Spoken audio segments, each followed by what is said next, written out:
Le lait. Nous avons tous grandi avec. Nous avons tous bu du lait durant notre enfance pour devenir grands et forts. Depuis des décennies, l'industrie laitière nous vante les bienfaits de ce produit naturel et sain.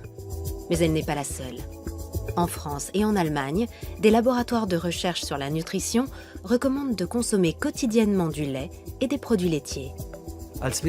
Sous l'œil d'un scientifique, la variété de nutriments contenus dans le lait est phénoménale. Mais le lait est-il vraiment aussi bon qu'on le prétend? Aujourd'hui, son image est écornée. Et depuis plusieurs années, les pros et anti-lait se livrent un combat acharné. Le lait, sous sa forme actuelle, n'a plus grand-chose en commun avec le lait tel qu'il était à l'origine. Pour ses détracteurs, le lait favorise les maladies dites de civilisation, comme les allergies, le diabète, la migraine et même le cancer. Le lait est un dopant biologique. Nous sommes face à un système qui stimule en permanence notre croissance. Je pense que les maladies de civilisation sont dues à une croissance trop rapide. Dans la bataille du lait, pro et anti-lait s'accusent mutuellement d'alimenter la polémique. Résultat, le lait et ses dérivés comptent aujourd'hui parmi les aliments les plus sujets à controverse. On étudie, on regarde, on n'est pas comme ça dans ce combat. Moi, je n'ai pas de combat, c'est les anti-laits qui sont en combat. Alors, qui croire? Le consommateur est désorienté. Le lait est-il bon pour la santé? Ou est-il responsable de certaines maladies? Nous avons voulu faire toute la lumière sur cette question.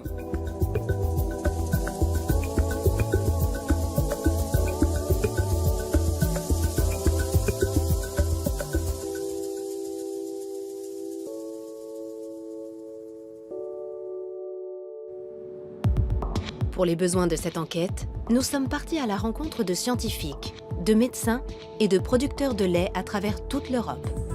Première étape, la Bretagne. Nous avons voulu savoir comment le lait est fabriqué aujourd'hui et quel est l'impact de sa transformation sur les consommateurs. La coopérative laitière Laïta a accepté de nous recevoir.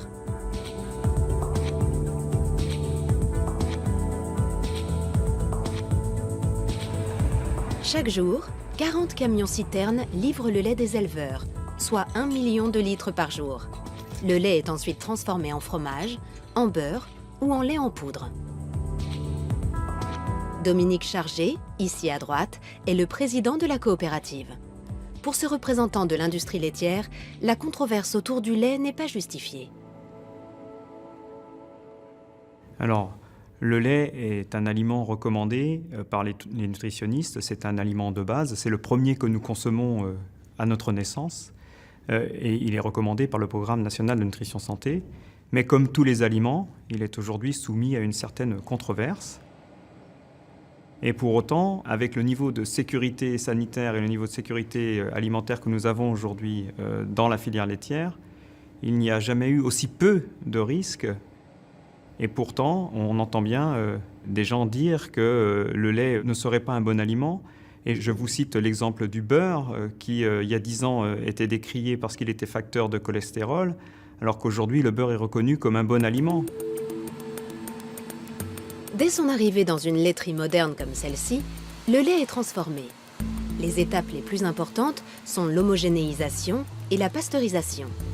L'homogénéisation consiste à réduire les particules de matière grasse pour éviter que la crème ne remonte à la surface. La pasteurisation consiste à chauffer le lait à une température de 72 à 75 degrés pendant 30 secondes. Cette étape vise à détruire les germes et les bactéries et à garantir la bonne conservation du lait. Dans cette entreprise, le lait pasteurisé est transformé en différents produits, comme par exemple le fromage. Malgré un mode de production industriel, la direction de Laïta affirme que ces produits restent naturels. Fabriqués de façon traditionnelle, ils seraient sains et sans danger.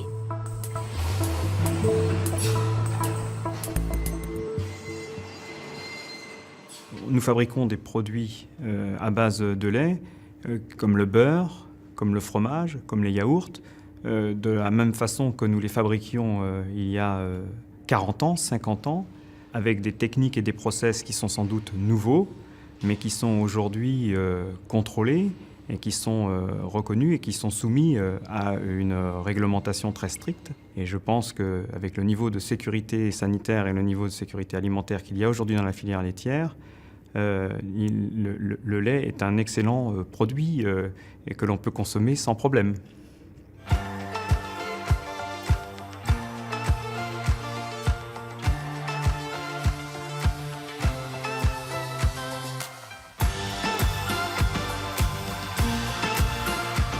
Et vous, c'est quoi votre milk moment? Le lait serait donc sans danger? Ce n'est pas l'avis de certains spécialistes. Nous poursuivons notre voyage à Innsbruck, dans les Alpes autrichiennes. Notre objectif, découvrir si la transformation du lait a un impact sur notre santé.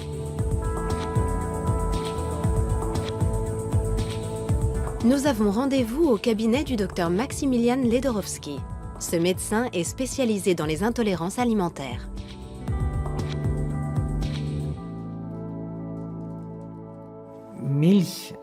Le lait, sous sa forme actuelle, n'a que très peu de points communs avec le lait tel qu'il était à l'origine. Il subit entre 20 et 30 étapes de transformation, allant de la montée en température, en passant par le stockage, le refroidissement, l'homogénéisation, puis la pasteurisation, à la séparation des globules, des matières grasses, etc. À la fin, entre le produit de départ et le produit d'arrivée, il n'y a que le nom qui soit resté le même. Parmi les patients du docteur Ledorowski, beaucoup souffrent d'intolérance alimentaire. Des pathologies qui, selon lui, sont souvent liées aux méthodes de transformation de l'industrie agroalimentaire.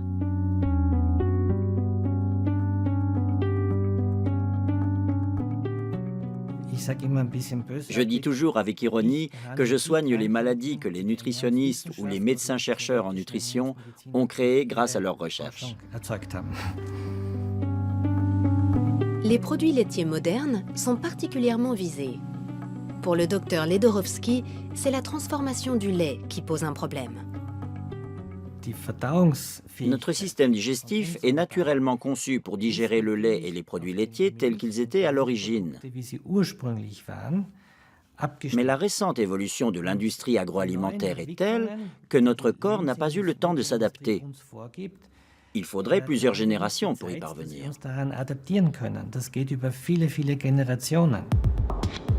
Les méthodes de transformation modernes ont-elles fait du lait un produit industriel difficile à assimiler? Voyons ce qu'en pensent les établissements de renom spécialisés dans la nutrition. En France, l'Institut Pasteur de Lille est le premier centre de recherche fondamentale au monde.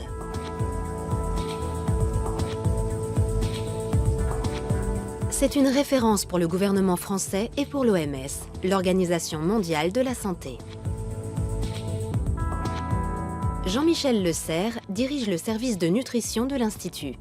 Nous lui avons demandé si la transformation du lait pouvait avoir des conséquences négatives sur la santé. C'est une drôle d'idée. Tous les aliments sont transformés et cette transformation peut apporter des modifications positives ou négatives. Les études qui sont faites sur les effets du lait sur la santé ont été faites chez des consommateurs de ces laits transformés, UHT, homogénéisés, pasteurisés. S'il y avait un effet négatif, alors que c'est ces laits-là qui sont étudiés et qui montrent qu'il y a un effet positif, on ne comprend pas. Donc il y a peut-être des transformations qu'il faut étudier, qu'il faut analyser, peut-être rectifier, mais en tout cas, il n'y a pas d'effet négatif notable significativement. Pour le professeur Le Serre, le lait est un aliment fondamentalement sain et sa transformation sans risque. Il soutient donc la recommandation officielle des autorités françaises qui conseillent de consommer 3 produits laitiers par jour. Le lait est particulier pour au moins 2 raisons. La première, c'est qu'il a une composition particulière et assez exceptionnelle. C'est un des aliments qui a la plus grande diversité en nutriments. Et l'autre raison qui me semble plus importante encore, c'est l'aspect symbolique de l'aliment. Le lait est l'aliment qui nourrit le petit. Et cette symbolique lui donne une force particulière.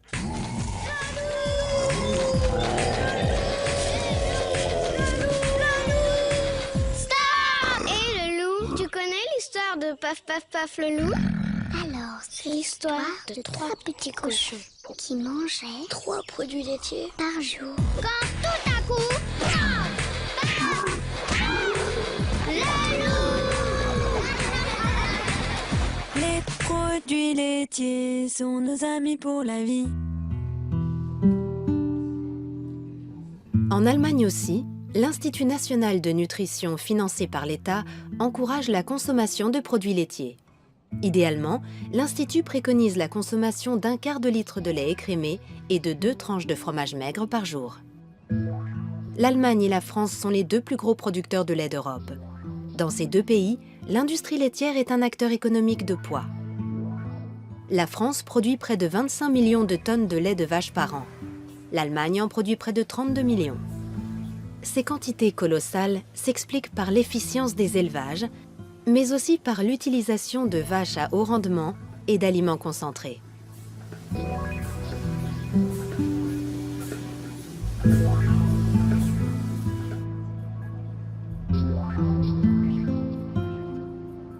Intéressons-nous maintenant aux méthodes de fabrication dites conventionnelles. Nous nous rendons à la ferme Penneland, dans le nord de l'Allemagne. Philippe Kowolik dirige l'exploitation. Notre ferme compte 1 millier de vaches qui produisent du lait tous les jours.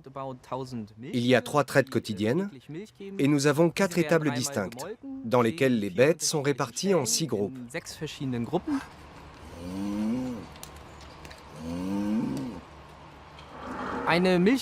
Au cours de leur vie, nos vaches laitières fournissent 28 000 litres de lait, soit une moyenne de 9 500 litres par an.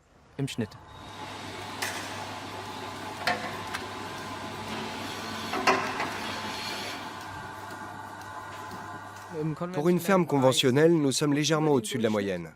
Pour obtenir encore plus de lait, nous surveillons l'état de santé de nos bêtes et leur durée d'exploitation. Pour qu'une vache donne beaucoup de lait, elle doit être en bonne santé. Elle doit se sentir bien, sinon elle ne donnera pas beaucoup de lait. Tout va bien?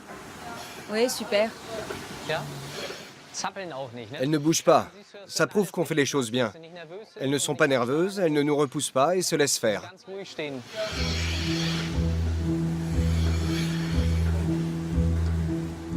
La qualité du lait et de ses nutriments est liée aux conditions d'élevage des bêtes, à leur état de santé et à leur alimentation.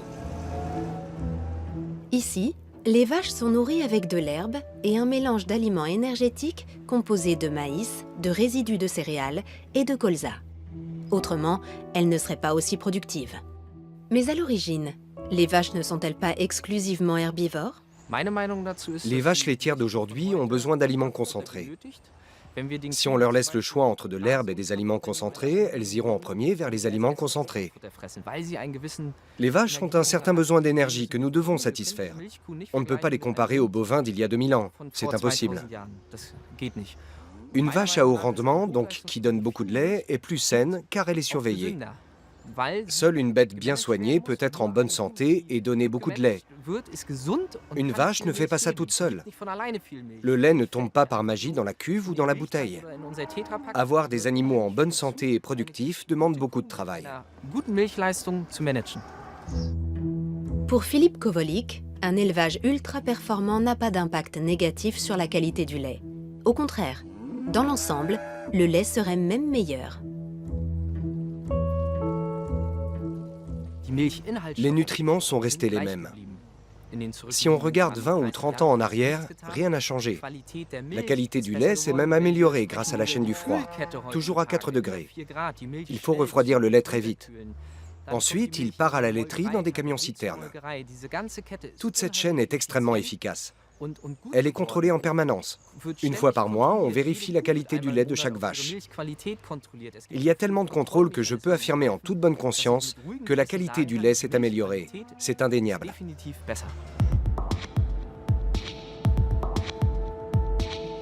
La qualité du lait s'est-elle réellement améliorée? Pour en avoir le cœur net, nous nous rendons à la clinique Paracelsus dans le nord-est de la Suisse. Ce centre de médecine globale propose, en plus de la médecine conventionnelle, des méthodes complémentaires comme l'homéopathie. Thomas Rau est le médecin-chef de la clinique. Depuis des années, il dénonce les méfaits des produits laitiers, plus précisément ceux d'une protéine contenue dans le lait, la bêta-lactoprotéine, qui peut provoquer des allergies. Les vaches ont changé. Elles sont nourries différemment. Chez la vache aussi, l'alimentation joue un rôle essentiel, car ce qu'elle mange se retrouve dans son lait. De nombreuses analyses prouvent que le lait a fondamentalement changé depuis 1983. Il contient désormais beaucoup plus de bêta-lactoprotéines. De façon générale, il est plus riche en protéines. En revanche, il contient nettement moins d'acides gras de type oméga 3. Il a également perdu énormément d'oligo-éléments. En définitive, le lait est quasiment devenu un produit industriel. Ce n'est plus le même lait. Quelles sont les conséquences d'une telle évolution sur l'homme? Pour le savoir, nous reviendrons plus tard vers le Dr Rau. En attendant, peut-on penser qu'il y a moins de risques avec le lait bio? Et quelle est la différence entre le bio et le conventionnel? Nous poursuivons notre voyage en Suisse à la ferme Rheinau. Cette exploitation bio observe le cahier des charges strict des directives écologiques Déméter. La ferme compte 70 vaches seulement. Elles ont encore des cornes et chacune a un petit nom. Martin Ott est un agriculteur bio. Il est aussi l'ancien directeur du site. En termes de production, Martin Ott s'est fixé pour objectif de ne pas mettre ses vaches sous pression. Il y a 200 ans, la championne du monde produisait environ 2000 kilos de lait par an. Aujourd'hui, on en est à 27 000. Une telle quantité de production ne peut se faire qu'au détriment de la santé des bêtes.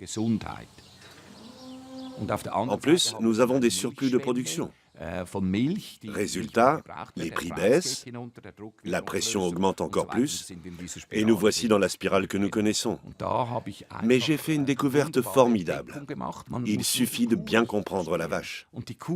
Il faut la comprendre dans ce qu'elle fait de mieux, et lui rendre ce rôle qu'elle a toujours joué, et qui consiste à manger de l'herbe.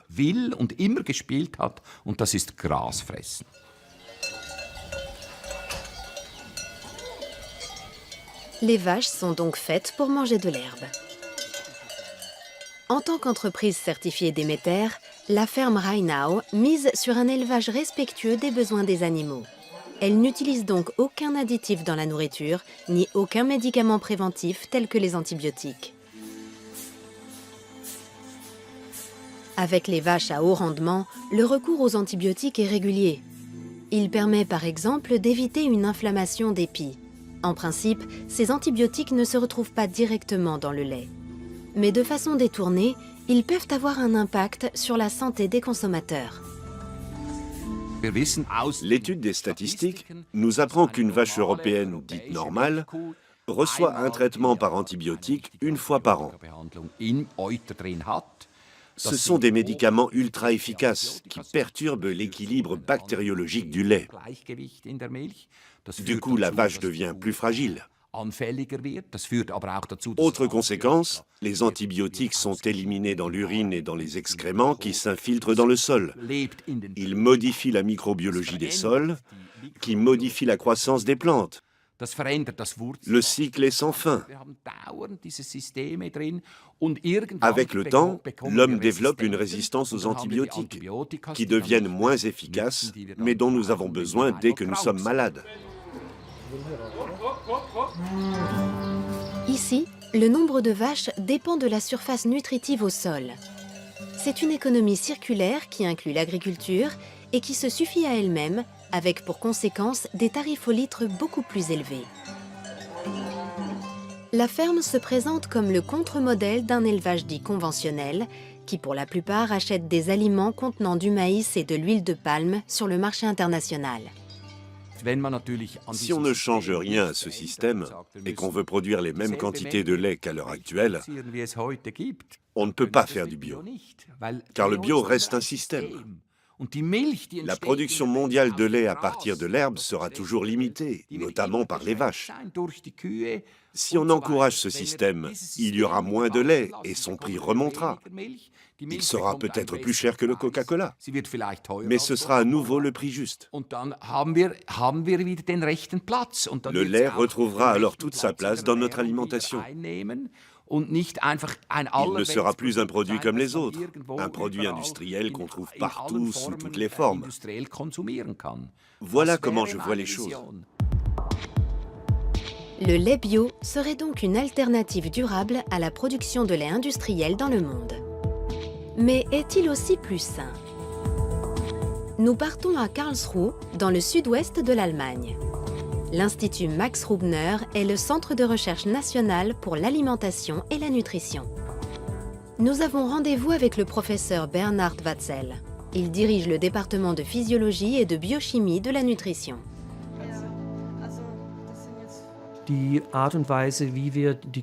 La façon de nourrir les vaches a des conséquences sur la composition du lait. Avec les directives de production biologique, on constate un effet visible sur la composition en acides gras. En général, dans un lait bio, nous avons des compositions plus intéressantes, avec de fortes concentrations en nutriments essentiels, comme les oméga 3. On en trouve en général 50% de plus. À long terme, cela peut présenter un certain avantage, mais un avantage somme toute très relatif. Pour le professeur Watzel, le lait est un aliment sain et le lait bio l'est un peu plus encore.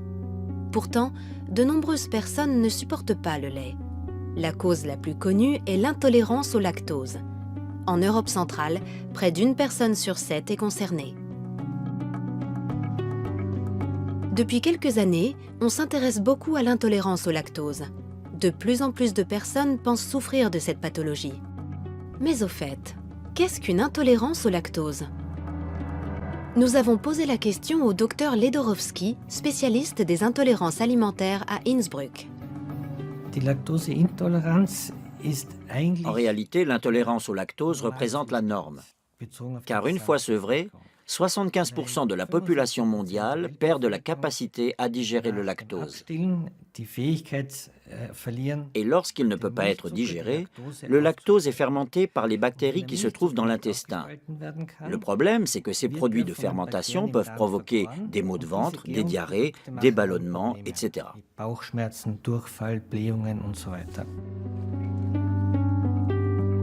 D'après le docteur Ledorowski, l'intolérance au lactose est de plus en plus fréquente. Mais ce n'est pas le seul problème. Ce phénomène s'explique notamment par une augmentation de la consommation de lait. Mais c'est aussi la façon de transformer le lait qui est en jeu. La transformation des produits laitiers comporte tellement d'étapes qui peuvent déclencher une réaction que les intolérances augmentent forcément. On a tendance à incriminer le lactose, mais il s'agit souvent de l'association de plusieurs intolérances. Le lactose n'est pas le seul responsable. Avant, il n'y avait quasiment pas d'épaississant dans les produits laitiers.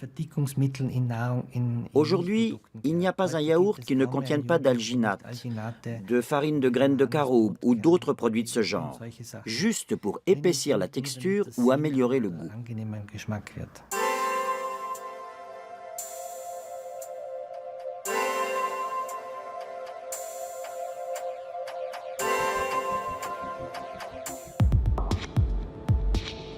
La publicité pour les produits laitiers incite à consommer plus de lait.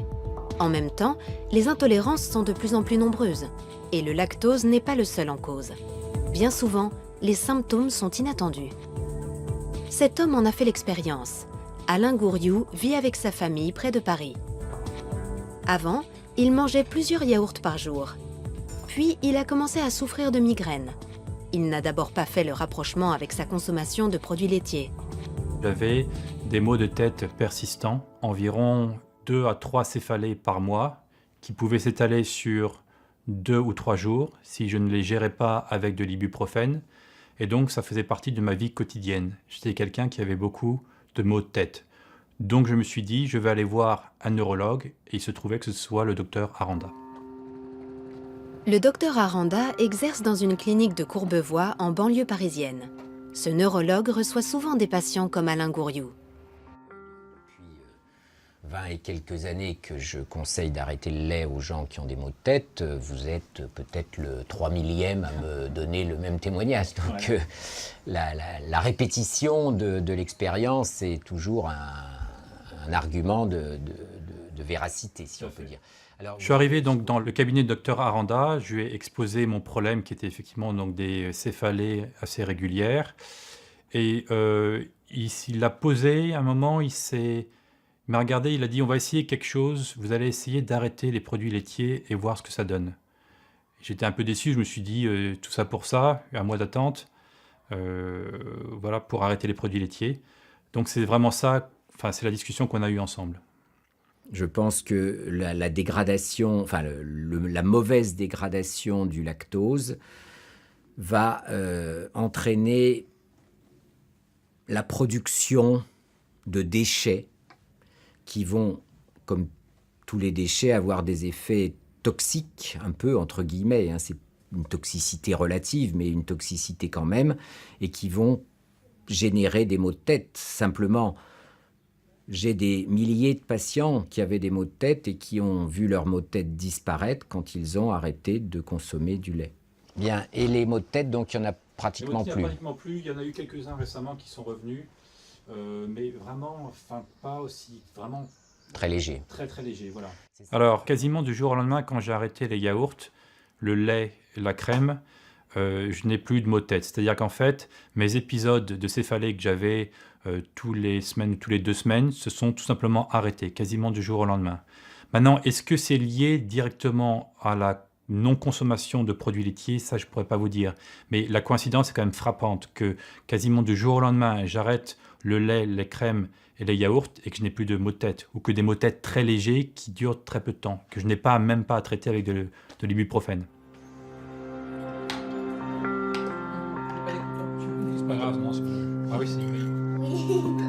Aujourd'hui, c'est toute la famille Gouriou qui a en grande partie renoncé aux produits laitiers. Ils les ont remplacés par des substituts végétaux, comme le lait de riz. Beaucoup de gens qui consomment du lait avec des troubles intestinaux se plaignent d'être fatigués, de mal dormir, d'avoir la tête un peu embrouillée. Tout ça, ce ne sont pas des maladies, c'est pas bien étudié dans les études scientifiques, mais dans mon expérience, c'est vraiment très souvent mieux quand les gens arrêtent de lait. Ils se sentent plus en forme,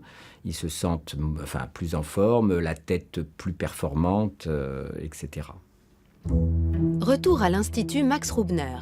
Pour le professeur Watzel, nutritionniste, les expériences médicales comme celle du docteur Aranda avec ses patients ne justifient aucune extrapolation. Les expériences de certains médecins avec leurs patients sont individuelles et je ne les remets absolument pas en question. Le problème, c'est qu'il s'agit de cas isolés. Ça ne correspond à aucune méthodologie scientifique. On ne peut pas transposer ces cas isolés et ces expériences à l'ensemble de la population. Les personnes qui supportent mal les produits laitiers ne souffrent pas forcément d'intolérance au lait. Il peut aussi s'agir d'une réaction allergique. Pour éviter ces désagréments, le docteur Rao de la clinique Paracelsus conseille à ses patients de supprimer les produits laitiers de leur alimentation. Avez-vous eu des infections? Une seule, mais qui a vite disparu. En 2 jours, je n'avais plus mal à la gorge. Qu'avez-vous changé dans votre alimentation? J'ai supprimé le gluten et le lait. Bien. Et comment le vivez-vous? C'est supportable? Oui, c'est bon aussi. On s'y habitue. Tous les produits qui contiennent des protéines de lait de vache comme les yaourts, le fromage, la crème sous toutes ses formes et tout ce qui contient du lait sont des produits qui posent un problème parce qu'ils sont très allergisants.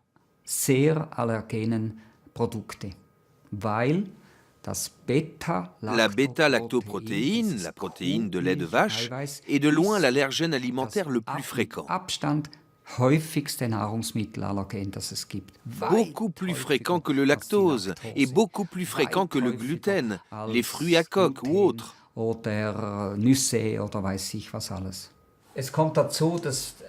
Avec 2 allergies alimentaires, chez vous le lait et le gluten, c'est 2 fois plus embêtant.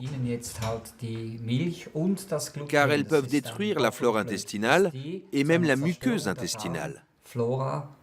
C'est tout le système immunitaire qui est perturbé.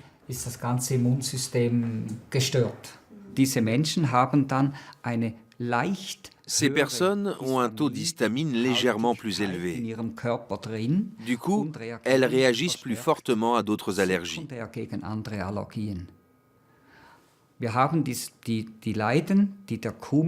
Les personnes allergiques au lait de vache, et plus rarement les patients allergiques au gluten, donc atteints de la maladie cœliaque, peuvent avoir des allergies secondaires. Elles peuvent être allergiques au pollen, aux fraises ou aux poils de chat. Ce sont des allergies croisées. Selon certaines estimations, environ 1% des adultes en Europe centrale seraient allergiques au lait de vache. À la clinique Paracelsus, en revanche, les chiffres sont beaucoup plus élevés. Si je considère mes patients entre guillemets normaux, ceux qui viennent juste faire leur bilan annuel, dans 60% des cas, je constate une allergie de type IgG4 à la lactoprotéine. Chez les patients atteints de maladies auto-immunes, on arrive à plus de 80%. Et chez les patients atteints d'un cancer, on est presque à 95%. Cela signifie que le nombre d'incidences augmente avec ces maladies. Et si je fais ce constat chez des centaines de patients, pour moi, ça a autant de valeur qu'une étude.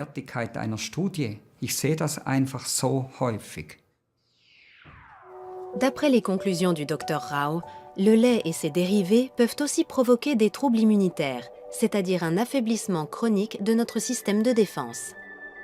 La conséquence est une plus grande fragilité face aux infections, comme l'angine chronique ou la sinusite chronique. 1 litre de lait contient le lait de plusieurs milliers de vaches. Et ces milliers de vaches sont traitées avec des antibiotiques. Et la pasteurisation modifie les protéines. Cela crée un désordre immunologique.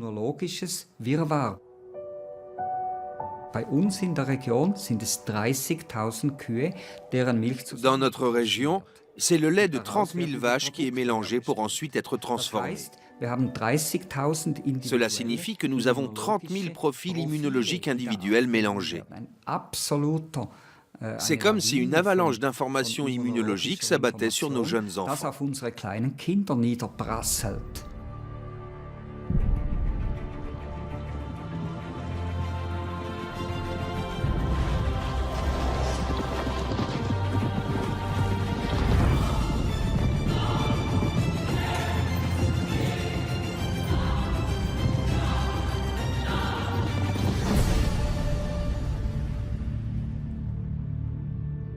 Le lait, une force de la nature.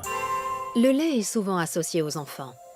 Depuis des décennies, on dit que les enfants doivent boire du lait. Nous avons tous grandi avec l'idée que le lait est bon pour la santé, que le lait fait grandir, que le lait renforce les os. Quand j'étais petit, le lait était un élément essentiel de notre alimentation. On n'avait pas besoin d'explications ni de raisons particulières, c'était comme ça. Les centres de recherche comme l'Institut Pasteur de Lille le confirment. Le lait est particulièrement recommandé aux enfants. Il a une grande diversité.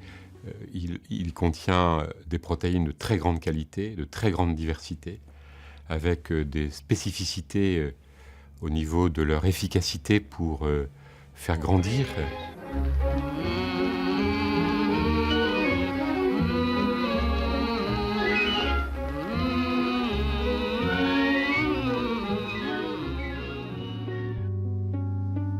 Mais pour les détracteurs du lait comme le docteur Ledorowski, médecin nutritionniste, il n'apporte aucun bienfait aux enfants ni aux adolescents, au contraire.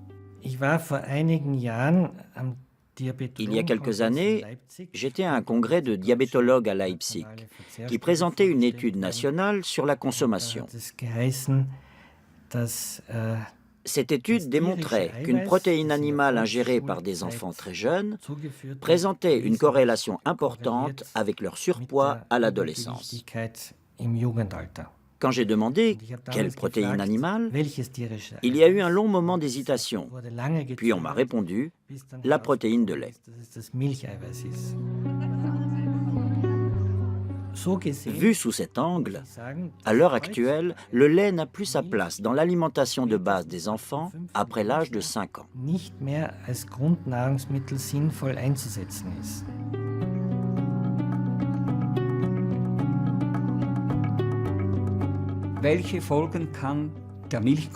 La consommation de lait peut avoir des conséquences très différentes sur les enfants. Ils peuvent développer des allergies, de l'asthme, et même à long terme, avec l'hyperstimulation du système immunitaire, des maladies auto-immunes.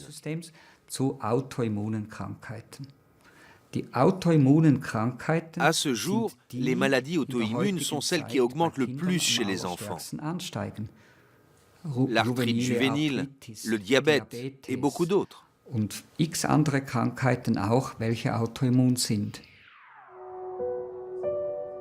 Le lait est-il vraiment à l'origine de ces maladies? Le professeur Watzel ne voit aucun lien entre les deux. Les données scientifiques montrent que pendant l'enfance et l'adolescence, la consommation de lait n'a aucun effet négatif sur le poids ni sur le diabète. Au contraire, consommé de façon régulière et modérée, le lait a une action protectrice. Néanmoins, il faut bien regarder, surtout chez les enfants, quels produits on consomme. Car de nombreux produits à base de lait contiennent beaucoup de sucre ajouté.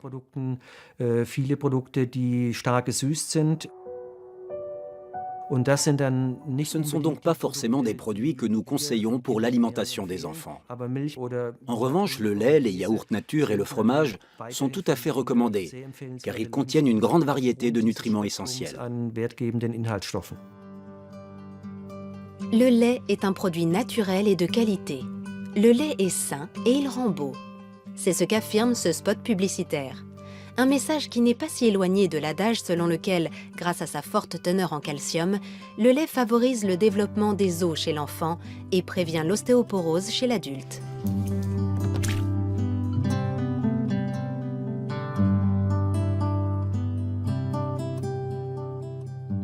Toutes les études cliniques qui ont été faites, où on donne des produits laitiers ou du calcium à des personnes pendant une durée suffisamment longue, montrent que la densité de l'os augmente, la solidité de l'os augmente, la concentration en calcium de l'os augmente. Et donc, toutes les études montrent que les produits laitiers contribuent à la lutte contre l'ostéoporose, mais ne suffisent pas, car c'est une maladie complexe où les facteurs sont multiples. Le lait et ses dérivés sont riches en calcium, c'est un fait. Admettons maintenant que nous ayons besoin de 1200 mg de calcium par jour pour avoir des os en bonne santé. Cela voudrait dire que nous devons boire 1 litre de lait par jour. Cela signifierait aussi que tous les mammifères, une fois sevrés, n'ont plus cette source de calcium et sont sujets à l'ostéoporose. Par extension, toutes les personnes sevrées et intolérantes au lactose souffriraient d'ostéoporose. Or, on constate exactement le contraire. Dans les pays où l'intolérance au lactose est endémique, les cas d'ostéoporose sont beaucoup plus rares que dans les pays où il y a peu d'intolérance. C'est le cas de l'Allemagne et de la Scandinavie, où la consommation de lait est la plus importante. En Suède notamment, la consommation de lait est très élevée. Il y a 2 ans, une étude suédoise a fait couler beaucoup d'encre en France et en Allemagne. Selon cette étude, les personnes qui boivent beaucoup de lait ont un risque de fracture osseuse plus élevé et une espérance de vie plus courte.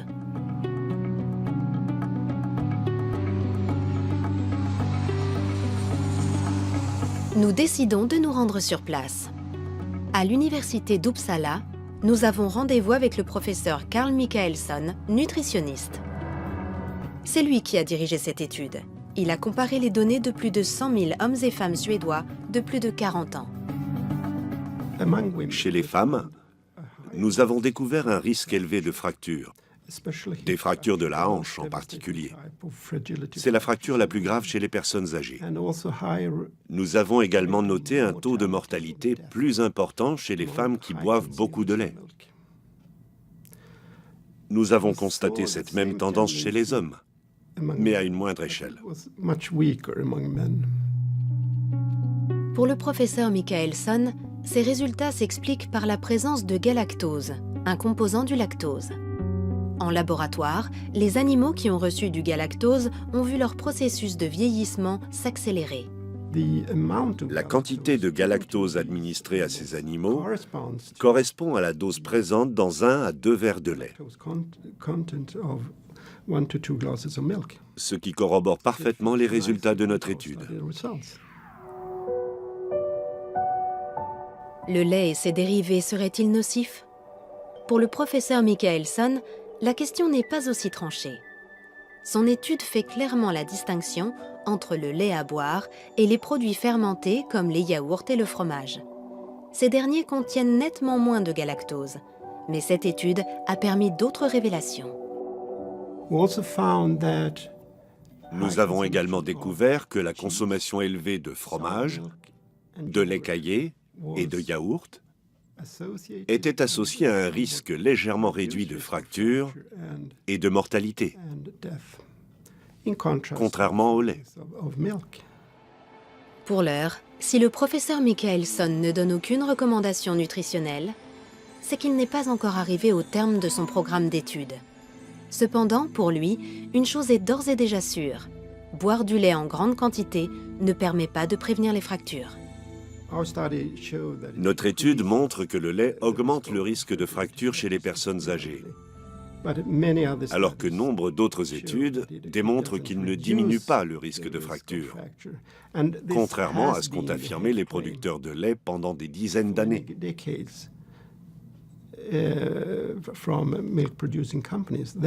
Ils prétendaient que boire de grandes quantités de lait permettait de renforcer les os, mais les preuves sont très maigres.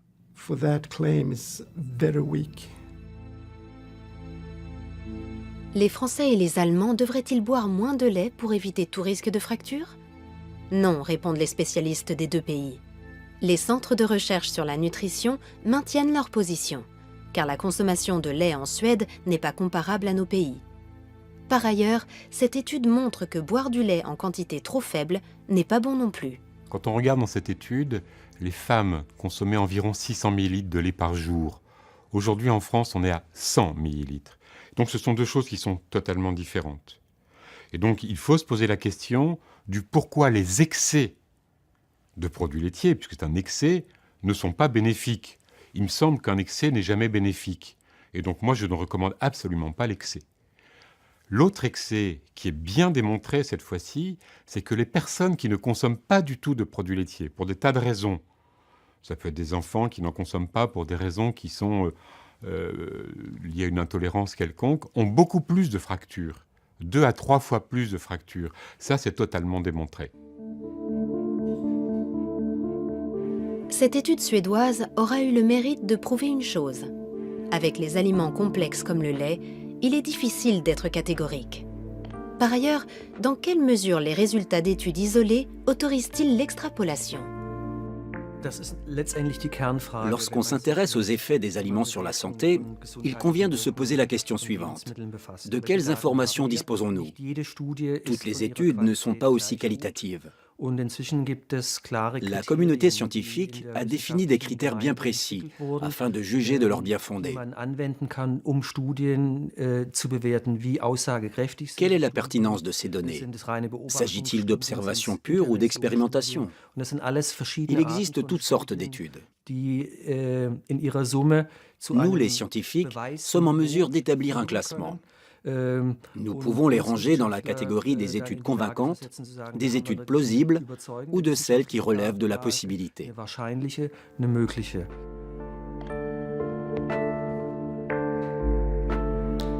Pour la science, seule l'exploitation de plusieurs études est pertinente. c'est ce qu'on appelle les méta-analyses.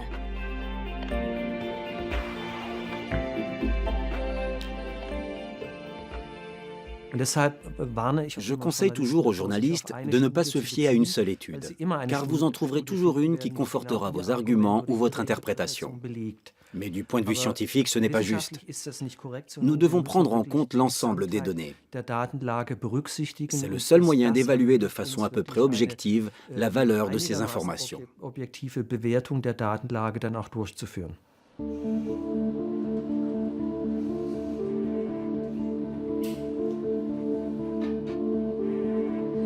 Dans l'ensemble, les médecins qui, contre l'idée générale, recommandent de supprimer le lait, ne s'appuient pas sur des études. Ils préfèrent se fier à leur expérience thérapeutique avec les patients, même s'ils n'ont pas la reconnaissance scientifique que peuvent apporter des études.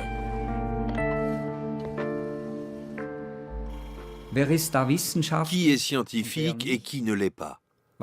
Qu'est-ce qui définit le caractère scientifique d'une chose? Une étude, c'est l'analyse d'un groupe de personnes relativement important selon certains critères. C'est exactement ce que je fais. J'étudie un immense groupe de patients depuis 30 ans. Entre 100 et 300 personnes viennent ici chaque jour. Nous leur donnons des conseils et leur santé s'améliore.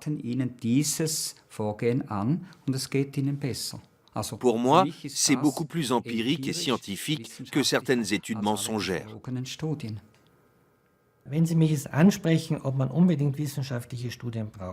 Si vous me demandez si ces études scientifiques sont vraiment indispensables, je vous citerai l'exemple de la migraine. Il n'y a aucune étude qui prouve scientifiquement ou statistiquement que les céphalées sont liées à la consommation de tel ou tel aliment. Pourtant, certaines personnes disent « Quand je mange du chocolat, j'ai mal à la tête. Quand je mange cet aliment-là, ça déclenche une migraine. » Mais je ne peux pas le prouver statistiquement. Pour autant, ces informations ont-elles moins de valeur que d'autres, alors que ma pratique me permettra d'en reproduire les effets?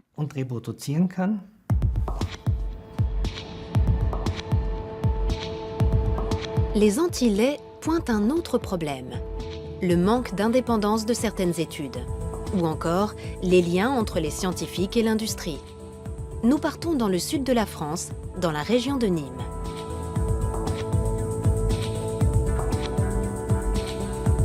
Thierry Soucard est journaliste scientifique. Il est aussi éditeur et auteur militant. Il a écrit plusieurs livres très critiques sur le lait. Son cheval de bataille, dénoncer les liens entre les spécialistes de la nutrition et l'industrie agroalimentaire en France. La recommandation française de consommer 3 à 4 produits laitiers par jour ne repose sur rien. Elle ne repose sur aucune base scientifique sérieuse. Elle ne repose que sur la proximité entre les pouvoirs publics français, les personnes qui décident de la nutrition en France et l'industrie laitière. Cette proximité, je l'ai exposée en donnant les noms des responsables français dans mes livres, sans jamais avoir eu de procès ni de demande de rétraction. Thierry Soucard pose un regard critique sur l'Institut Pasteur qui, selon lui, n'est pas tout à fait indépendant financièrement. L'Institut Pasteur de Lille est un institut qui est en situation financière délicate et qui donc dépend beaucoup de l'argent de l'industrie et notamment de l'argent de l'industrie laitière. L'Institut Pasteur est une fondation privée d'intérêt public, financée en grande partie par des missions de recherche et de conseil privés. Parmi les mécènes et les mandataires de ces missions, on trouve des groupes laitiers comme Danone et Lactalis.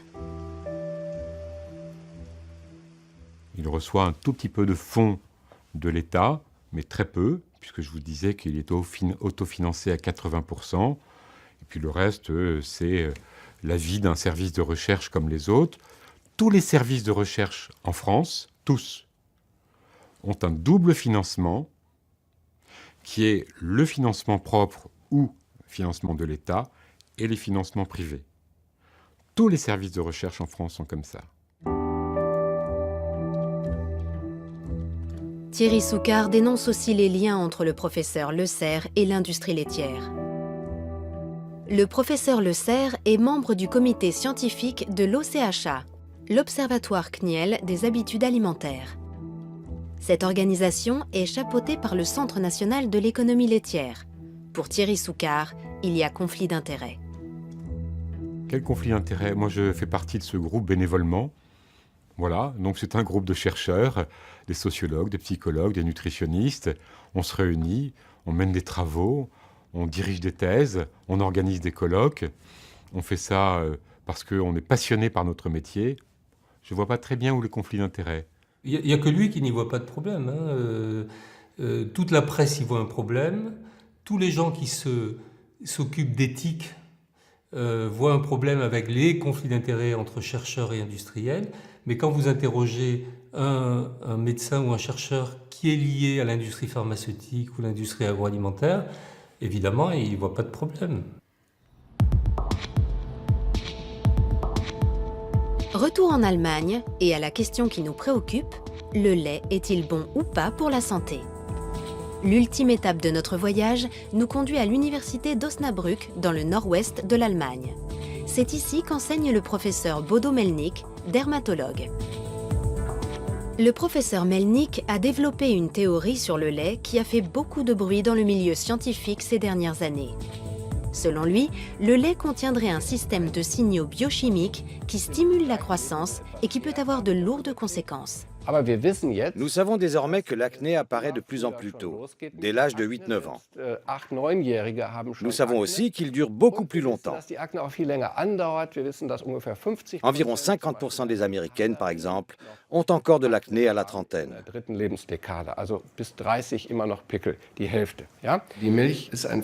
lait est un sujet passionnant. En 2008, l'université de Harvard a publié les résultats d'une étude épidémiologique. Celle-ci montrait pour la première fois que la consommation de lait favorisait l'acné. Je me suis demandé, mais comment est-ce possible? Comment le lait peut-il avoir une action sur les glandes sébacées? Il doit forcément agir de l'intérieur. En clair, il doit envoyer un signal. Nous avons donc redéfini le lait. Nous avons décrété qu'il ne s'agissait pas d'un aliment ordinaire. Il faut bien comprendre que le lait a un objectif, stimuler la croissance. Le lait joue un rôle capital. C'est un dopant biologique. D'après la thèse du professeur Melnick, le lait envoie 2 signaux de croissance dans le corps. Premièrement, ces acides aminés stimulent le foie qui produit l'hormone de croissance IGF-1. Deuxièmement, les micro-ARN, des petites particules génétiques, régulent les gènes humains pour stimuler la croissance. L'acné apparaît à la puberté, alors que notre corps est peut-être déjà en train de stimuler le développement anormal d'autres glandes. Et ça continue jusqu'au diabète. Si ces signaux sollicitent en permanence nos glandes, c'est là qu'apparaissent le diabète, le surpoids, l'insuline qui fait grossir les cellules adipeuses et pour finir les maladies liées à la démence. Pour Parkinson, qui est aussi une maladie neurodégénérative qui évolue en permanence, il y a une corrélation évidente avec la consommation de lait. Nous sommes face à un système qui stimule en permanence notre croissance. Je pense que les maladies de civilisation sont dues à une croissance trop rapide. Selon le professeur Melnick, cette croissance excessive peut même augmenter le risque de cancer. Le lait contient une particule génétique spécifique également fabriquée par les cellules cancéreuses pour accélérer leur croissance. On l'appelle OncoMIR21.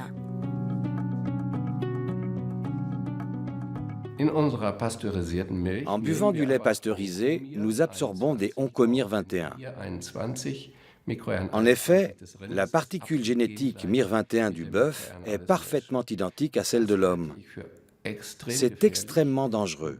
Je pense que le lait pasteurisé devrait être retiré de la vente. Je conseillerais vivement aux patients qui veulent boire du lait de choisir du lait UHT, car cette étape de chauffage à très haute température annule cet effet.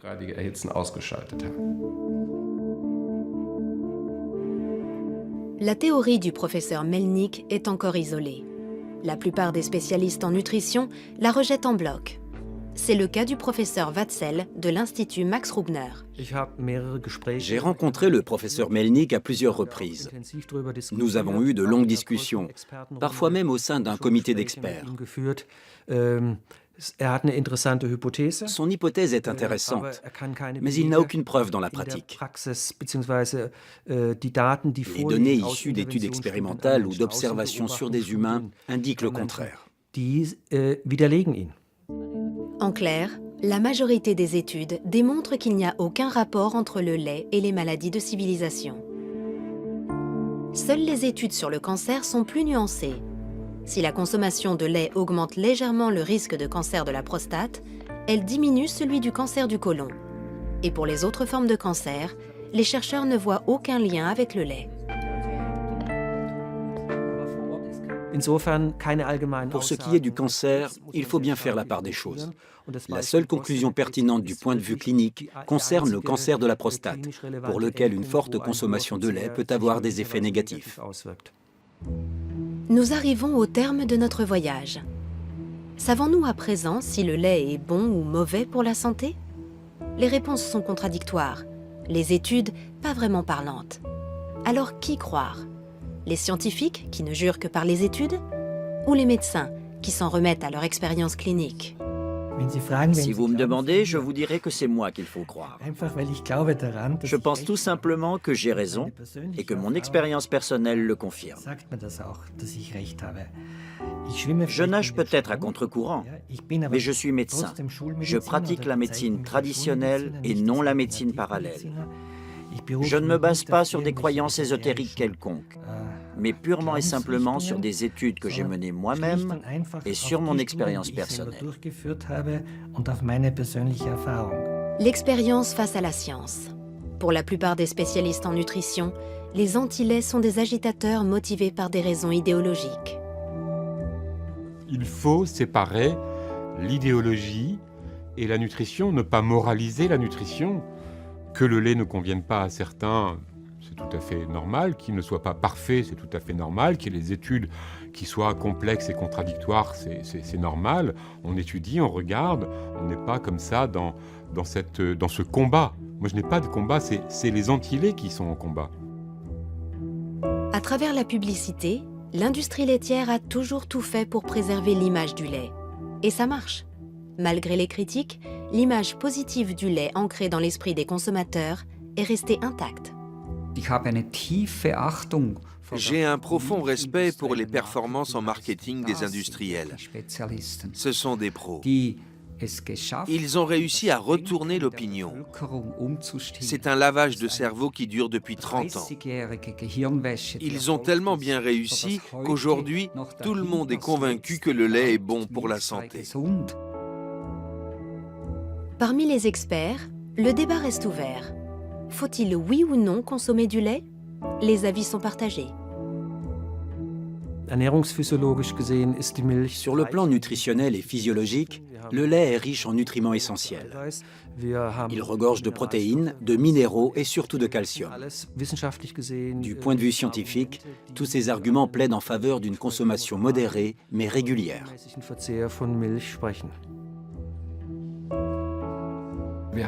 Ces produits sont désormais présents dans de nombreux domaines de notre alimentation. À mon avis, nous sommes clairement dans l'excès. Au bout de plusieurs dizaines d'années, cela entraîne une stimulation excessive. L'effet n'est pas immédiat. Il est long, insidieux et peut donc passer inaperçu. Notre enquête a révélé plusieurs choses. Le lait provoque plus de désagréments qu'on ne le pense. Sa suppression peut permettre à l'un ou l'autre patient de retrouver un certain équilibre. Quant à savoir s'il peut favoriser certaines maladies, les avis divergent. Chacun se fera donc sa propre idée sur la question.